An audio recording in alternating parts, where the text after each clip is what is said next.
A short history of voting in the ancient world. Like so much else in the modern world, voting was invented by the classical world. The complex system of elections that we see today in America and other nations was first developed in Greece and Rome. However, voting in the Greco-Roman world was often very different from today. Tribal origins of voting. Many early tribal societies were democratic in that they elected their kings or leaders. Many even elected a council of elders. There is a long history of elections and democracy in so-called primitive societies. Many early Greek societies had a tradition of voting. This is most apparent in the first recorded use of voting, which took place in Sparta. This involved the election of the ephors. Ancient Greece and voting. Under the Spartan constitution, which was written by the mythological Lycurgus, enshrined a system of voting. There is also some evidence that leagues of city-states would often vote as part of their decision-making process. In Athens, Solon introduced a new constitution in 574 BC that allowed members of the upper classes to vote. It was only with the reforms of Cleisthenes that the suffrage was extended more widely. By the 5th century BC, most male Athenians could vote. Indeed, they could also vote on issues such as going to war and the election of generals. Moreover, Athenians could even vote in criminal trials, and one infamous trial, they condemned Socrates to death. Voting was also central to the ostracizing of people who were deemed a threat to the state. For instance, the Athenians voted to exile Themistocles, hero of the Battle of Salamis. The electors would write the name of the person they wanted to exile on a sherd of pottery known as an ostracon. All voting was in public and there was no secret ballot. It should be remembered that immigrants, women, and the many slaves could not vote. Athenian democracy has been categorized as a form of radical democracy. In Athens, many offices were decided by lottery because over time the voting process was corrupted. Many other Greek states emulated the democracy of Greece and soon voting was very common.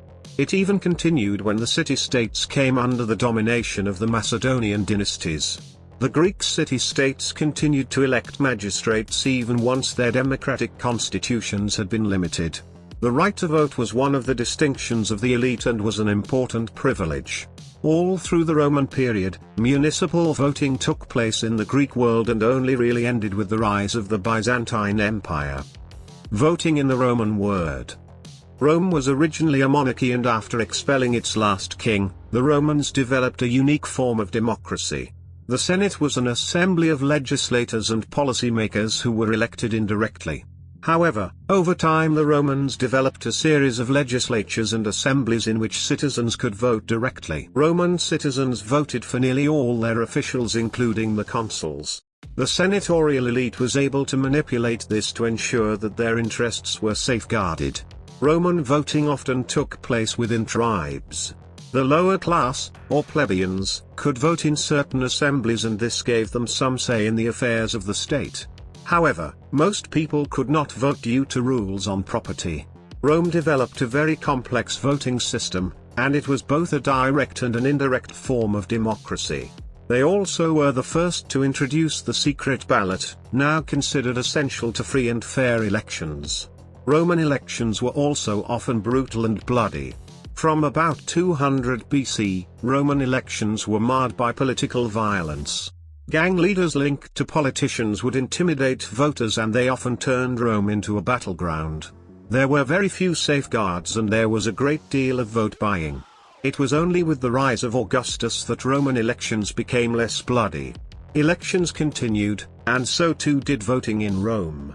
The Senate would hold regular votes, but much of it was only symbolic and only rubber-stamping the edicts of the emperors. However, at a municipal level, many members of the elite fought bitter elections for municipal positions, which still had real powers. Romanization meant that voting became more common throughout the empire and many municipalities had a great deal of autonomy. Even so, only the elite could vote. The legacy of Rome and Greece voting.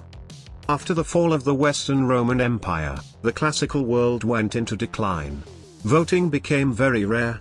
The Byzantine Senate, that was the successor of the Roman Senate, continued to vote until the 9th century AD.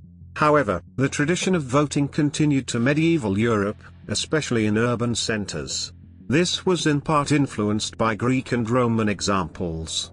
During the Renaissance, the Greco-Roman world was widely studied, and its systems of voting inspired many to establish more democratic forms of government. This was enormously influential in the development of modern democracies.